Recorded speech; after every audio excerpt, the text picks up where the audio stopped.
जय श्री राम। आज शिव सती प्रसंग के अगले एपिसोड में भगवान शंकर जी 87,000 वर्ष समाधि के बाद समाधि से उठे हैं। सती मैया देख करके शंकर जी के चरणों में वंदना की है। सती मैया को अत्यंत दुखी और पश्चाताप युक्त देख करके राम कथा सुनाने लगते हैं। दुख के कारण, संशयुक्त चित्त के कारण जो सती मैया को दुख हुआ है, उस दुख के कारण सती मैया के चित्त में विक्षेप है। उनको कथा में मन नहीं लग रहा है। आजकल भी लोग कथा में बैठते हैं, सुनते हैं, शरीर तो पंडाल में उपस्थित रहता है, लेकिन मन विचलित रहता है, विक्षेपित रहता है। उस समय भी सती मैया की यही स्थिति थी। अचानक सती मैया का ध्यान आकाश में जाता है। देखती हैं आकाश मार्ग से सभी देवी देवता अपने अपने विमान से मंगल गीत गाते हुए उसी रास्ते से गुजर रहे हैं। सती मैया शंकर जी से इन सब के जाने का कारण पूछती हैं। भगवान भोलेनाथ कारण बताते हैं कि आपके पिताजी दक्ष प्रजापति अपने घर पर एक बहुत विशाल यज्ञ करा रहे हैं। उसी यज्ञ में इन सब देवों को निमंत्रण मिला है, लेकिन मेरे बैर के कारण वह आपको भी निमंत्रित नहीं किए हैं। यह सुन करके सती मैया बड़ा उत्साहित होती हैं। उनके मन में दक्ष प्रजापति के यहाँ, अपने पिता के यहाँ जाने की इच्छा जागृत होती है। भगवान भोलेनाथ इसका विरोध करते हैं कि बैर के कारण भी भले ही आपको नहीं बुलाए हैं। ऐसे तो गुरु, माता पिता और मित्र के यहाँ बिना बुलाए भी चले जाना चाहिए, लेकिन बैर बस आपको नहीं बुलाए हैं, तो इस स्थिति में आपका जाना उचित नहीं है।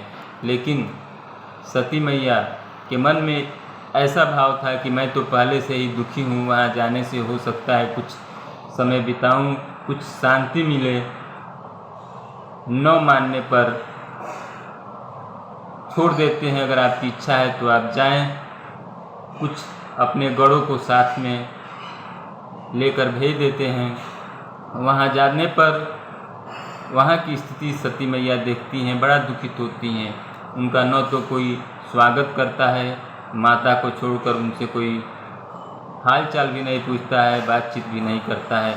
और देखती हैं जो कल्याण के स्वरूप हैं शंकर भगवान का कहीं स्थान भी नहीं दिया गया है, सभी देवी देवताओं का स्थान दिया गया है। यह देख करके अति क्रोधित होती हैं और बोलती हैं कि जिस अहंकारिक पिता के वीर से मेरा शरीर का जन्म हुआ है, जो शरीर धारण हुआ है, आज ही योगाग्नि में उस शरीर को नष्ट कर दूंगी। और ऐसा कहते हुए योगाग्नि प्रकट करती हैं। उसमें अपने शरीर को भगवान हरि से प्रार्थना करते हुए कि मुझे अगले जन्म में शंकर भगवान के चरणों में अपार प्रेम दीजिएगा, ऐसा मांगते हुए अपने आप को जला देती हैं। दूत के माध्यम से शिव जी को यह समाचार मिलता है। भगवान शिव अत्यंत क्रोधित होकर अपने एक गढ़ वीरभद्र को भेजते हैं, जो सभी देवी देवताओं और दक्ष प्रजापति को यथोचित दंड देते हैं। यज्ञ रुक जाता है। इस प्रकार संशय का परिणाम, चित्त के विक्षेप का परिणाम का दर्शन होता है। और उसके बाद ही श्रद्धा की मूर्ति हिमालय, पर्वतराज हिमालय के यहाँ पार्वती मैया का जन्म होता है। श्रद्धा की स्वरूप हैं। और जब श्रद्धा प्रकट होती हैं तो वहाँ पर सभी देवी देवता अलग अलग स्वरूप में जीव जंतु वनस्पति के रूप में हिमालय के चारों ओर अपना स्थान लेते हैं, अलग अलग रूपों में अपना प्रकट होते हैं, जन्म लेते हैं। जब ते उमा शैल गृह आई, सकल सिद्धि संपत्ति तह छाई। जहाँ तह मुनिन आश्रम किन्हे, उचित वा महिम भूधर दिन्हे। जब उमा हिमालय के घर आई हैं, वहाँ आनंद और उत्सव से भरा हुआ है। सभी ऋषि मुनि अलग अलग रूपों में वहाँ पर आश्रम बना के निवास कर रहे हैं। इस प्रकार श्रद्धा की मूर्ति का प्रभाव है। आगे अगले एपिसोड में। धन्यवाद।